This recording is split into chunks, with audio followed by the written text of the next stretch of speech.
Fundamental রাইটটাকে কেড়ে নিয়েছেন।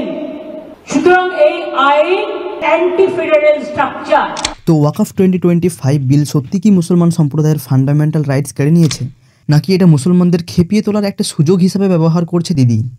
ওয়াকফ বোর্ডের কারাপশন এবং মিসম্যানেজমেন্টকে সঠিকভাবে পরিচালনার জন্য ওয়াকফ অ্যাক্ট 2025-এ বেশ কয়েকটি পরিবর্তন ঘটানো হয়েছে। সর্বপ্রথম পরিবর্তন হলো ওয়াকফ বাই ইউজার, যেখানে আগে কোনো সম্পত্তি দীর্ঘ কয়েক বছর যাবৎ মুসলমান সম্প্রদায় ব্যবহার করলে সেটি ওয়াকফ বলে গণ্য করা হতো। তার জন্য বিশেষ কোনো প্রকারের অফিসিয়াল ডিক্লারেশনের প্রয়োজন পড়তো না। কিন্তু অ্যাজ পার নিউ রুলস, যেসব সম্পত্তিতে ওয়াকফ বোর্ডের কোনো প্রকার রেজিস্ট্রেশন বা অফিসিয়াল ডিক্লারেশন নেই, সেই সমস্ত সম্পত্তি ওয়াকফের থাকবে না, তা গভর্নমেন্ট সম্পত্তিতে পরিণত হবে। দ্বিতীয় পরিবর্তন, এখন শুধুমাত্র সেই সমস্ত ব্যক্তি ওয়াকফে দান করতে পারবে যারা অন্তত বিগত 5 বছর যাবৎ ইসলাম ধর্ম পালন করছে এবং যাদের সম্পত্তি রেজিস্টার্ড আছে।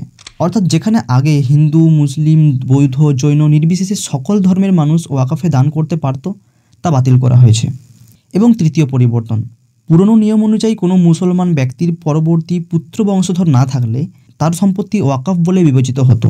এতে তার কন্যা সন্তানের কোনো প্রকার অধিকার থাকতো না। কিন্তু নতুন নিয়ম অনুযায়ী সেই ব্যক্তির সম্পত্তির উপর কন্যা সন্তানের অধিকারকে স্থাপন করা হয়েছে। এবং আরও বেশ কয়েকটি পরিবর্তন কিন্তু এই ওয়াকফ অ্যাক্ট 2025-এ করা হয়েছে, যার পুরো তথ্য ডেসক্রিপশন বক্সে দেওয়া রইল।